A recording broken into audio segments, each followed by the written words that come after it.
Welcome back to another Telltale Books video, continuing my Isaac Asimov series in this video with his 9th published work, titled Homo. It's part of a short series of 3 short stories that were published in the early 1940s. Homo being the first of the series, and it's just a short story, and it was published in the same issue as the Heinlein story that I just reviewed, Blow Ups Happen. They were both in the September 1940 issue of Astounding Stories, which also happens to be the issue for the first part of the serialization of Van Vogt's first novel, Slan. And there's a really good story by Ross Rocklin in that issue called Quietus. So it's an excellent issue of astounding science fiction. The Homo is not really one of Asimov's very best stories. I'll get to that in a moment. What is it about? You have a galactic federation, which is interesting because there were some stories that had galactic federations, like the Lensman series by Doc Smith, which Asimov says he kind of drew upon for this story. But this is the first time in Asimov stories that you see any kind of galactic empire, and it's a galactic federation. And it's a federation made up of many worlds that goes around welcoming new worlds in when they discover them, and those worlds first discover interstellar travel. Sounds a lot like Star Trek, right? So an interesting story that way. But in this galactic federation, Earth isn't a part of it yet. But the Federation discovers that Earth has invented interstellar travel, and they want to welcome them into the Galactic Federation, so they send a delegation to Earth, and the people of Earth say, hell no. They don't want to be ruled over by a bunch of alien freaks. Asimov doesn't put it that way, but that's basically what it was. They didn't want these weird aliens telling them what to do.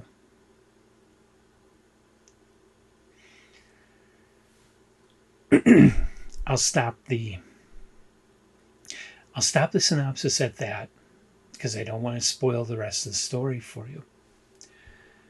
But understand, this is definitely not one of Asimov's best. It's interesting that this is the second story that Campbell published in Astounding Stories by Asimov, because, in my opinion, some of the stories that Campbell rejected were better stories than this. And this is one of the weak parts of this story, it does... And Asimov says it does have some parts of it that are very much what Campbell believed in, Campbell's basic philosophies. I read the story in the early Asimov. I originally read it in the paperback version of this, which was split into 3 volumes. This is an all-in-one. It's actually a book club edition, but it's an all-in-one edition of the early Asimov. And Asimov has introductions to each of the stories. And in the introduction to this one, he makes a statement that Campbell actually rewrote parts of the story in order to make it fit Campbell's idea of no matter what, no matter how advanced an alien species may be, no matter how powerful they may be, no matter how big, how many numbers of spaceships they have parked in Earth orbit, Earthmen will always win somehow. So there's a lot of Campbell in this story, and Asimov stated that he had arguments with Campbell about that. Um, with Campbell had Asimov states that Campbell wasn't a bad person and wasn't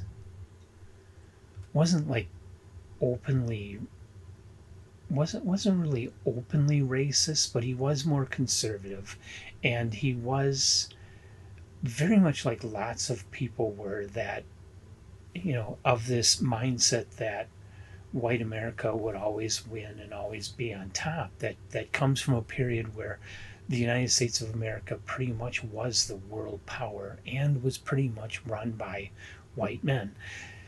Um, Campbell grew up in that world, and he kind of foresaw the future as one where Earthmen would always win, and his idea of Earthmen was based on his social situation of white European males being in control of things.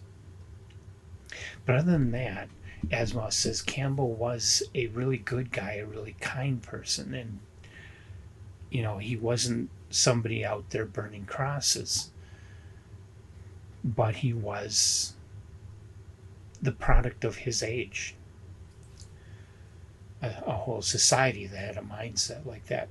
Anyway, Campbell kind of imposed himself on this story, and that's one of the weaknesses of this story, in my opinion.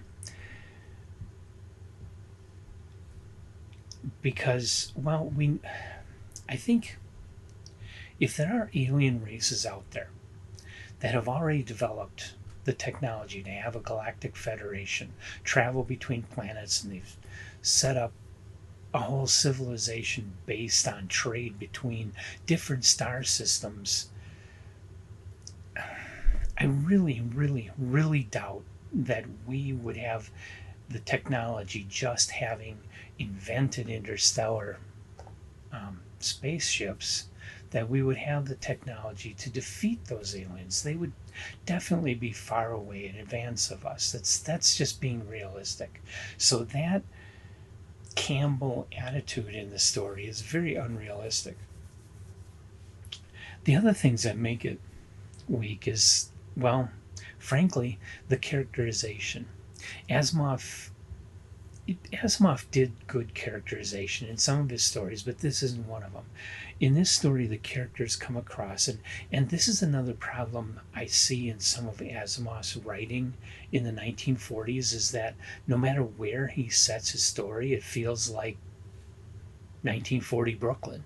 The characters talk like 1940 Brooklyn. In this story, the characters sound like stock characters in a Hollywood B movie in the 1940s, with a character that's calling his supervisor boss. Sure, boss, I'll get right on. Those kinds of very standard, easy, stock characters that don't really reflect the way real people live and talk. They're very easy. If you want to get to the point in a short story, it's really a good idea to use that kind of character for some of the minor characters in the story, and in order to not bog yourself down with trying to make them more fleshed out when you only have 20 pages to work with. But in this case, it's a definite weakness to the story, and it's made all the more weak by the fact that these characters that sound like 1940s Brooklyn stock characterizations are supposed to be aliens. The only thing really different seeming about the aliens, and I mean, I'm referring to the way these aliens talk. They talk like normal, average Earth people in, like I say, in a minor Hollywood film circa 1940 would be talking. That's that type of dialogue. But these aren't Earth people. They're aliens. So why are they talking like that? I don't get it. And it doesn't make sense. It's not logical. Asimov should have known better, but he was, I mean, he only published his first story in 1939, and this is now only 1940. It's September of 1940. He hasn't even been publishing for 2 years yet. And he was like 20 years old, so he was very young. But I still think Asimov was intelligent enough that he could have seen the weaknesses of this story before he published it.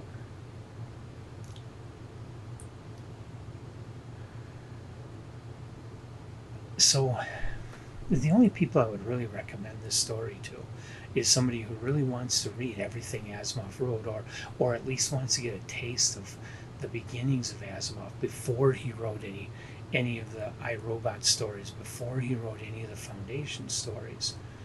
What was his fiction like? And this is an example of where he was at that time, before those stories, before he even started writing them. But if you're looking for the best of Isaac Asimov, he wrote a lot of better stories, even before Homo. The first story he sold to Campbell, Trends, is an excellent story. Half-breeds and Half-breeds on Venus are both way better than this one. Asimov was capable of writing a good story at this time, but he was still a little hit and miss with his writing.